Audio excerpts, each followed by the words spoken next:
Hi y'all, this is So Blessed. Welcome to the Blessed Place. How y'all doing? This is a wow moment that I want to share with you all before I head off to work for tonight.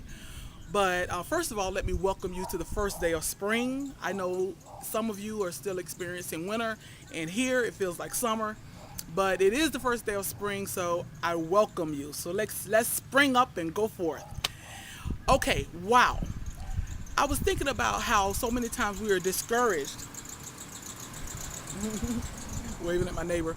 I was thinking about how so often we are discouraged by how we see ourselves and what we think of ourselves. And those thoughts that we have didn't come from birth. Those thoughts that we have about ourselves and how we see ourselves, they came from our family, our friends, our coworkers, our environment, our society, and most of all, media. I don't mean to just be negative about media because media is a good thing and there's a lot. There, as a matter of fact, you're seeing me through the wonder of a medium called YouTube.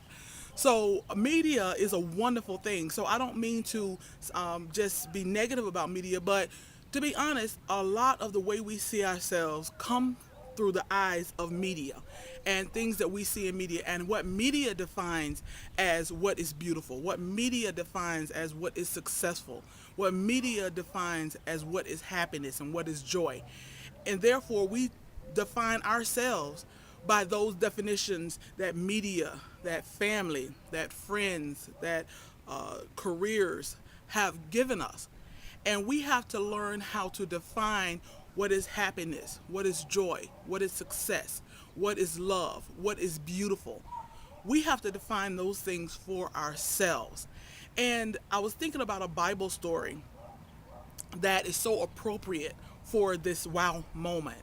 And in this Bible story, it's back in the Old Testament when God told Moses to send several men out to go and spy the land that the God had already promised them. God promised to give the Israelites this land that was flowing with milk and honey and this awesome land that they could go and overtake from the people and that they can inhabit and have for themselves. But God told Moses, send some men out to go and spy the land, see what the land is all about, see how many men they have, what it's going to take to take over this land, what is how do they fortify the city, just everything. Go out and spy the land. So Moses sent some leaders out to go and spy the land.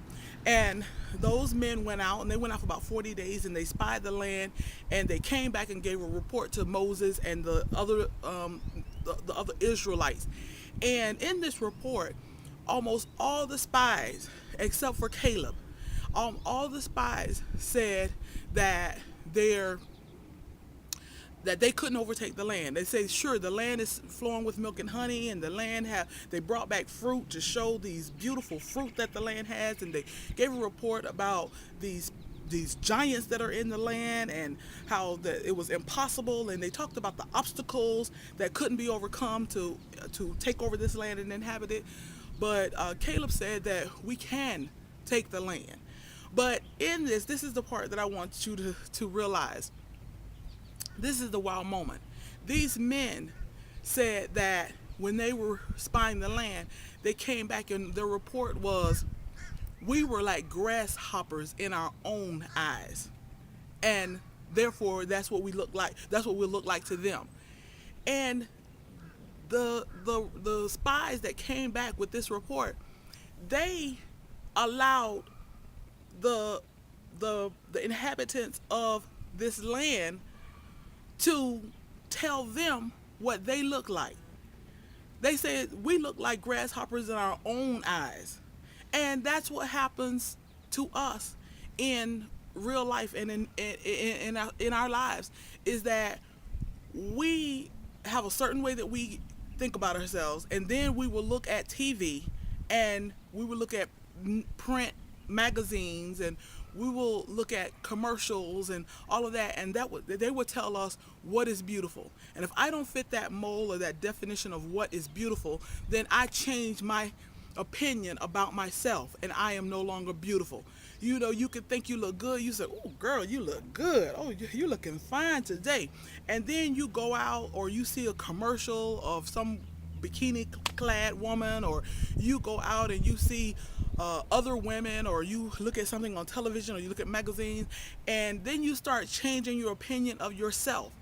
Or you think that you're happy, you think that you have a happy marriage, and then you start looking at other marriages or other YouTubers who are married, and then you start seeing fault in your own mate, and then you start changing your definition of what you thought happiness was. Don't let don't become a grasshopper in your own eye. Don't let someone else define for you who you are, what happiness and joy is to you, what looks good to you, what success is to you. Somebody else may tell you you're not successful because you're not driving in the Mercedes or the BMW or the Maserati or whatever these different cars are. And you might think that that is the pinnacle of success, to be able to obtain some of these material things. But another person may think success is having a nice little 3 bedroom, 2 bath, raising their children, the picket fence, the husband. That may be success. And then you become discontent with what you have because you start thinking that I don't have what they have. I don't have what the Joneses have. And then you start looking like a grasshopper in your own eye because you start to change the definition of what success and happiness is to you. Many of us, God has given a word on some of my videos, especially my video that says, "Lord, where is my husband?" A lot of women have commented and said that thank you for the video, because they say God has given them a word and told them that, you know, if they stay faithful and if they delight themselves in the Lord, He will give them the desires of their heart and He will give them a husband. And because time is passing and the clock is ticking, I know about that biological clock is ticking, then you start getting out of the will of God and start compromising your morals because you are becoming a grasshopper in your own eye, because you're starting to see yourself the way society may see you. Society says that you're getting too old for marriage. Society says that there's something wrong with you because you're not married. Now, there's nothing, absolutely nothing wrong, and it is a blessing when someone encourages you and tell you that you are amazing, you can make it, you can do it. All things are possible through Jesus Christ. You are successful, you are beautiful, you are kind, you are an awesome person. That is wonderful when you get those compliments.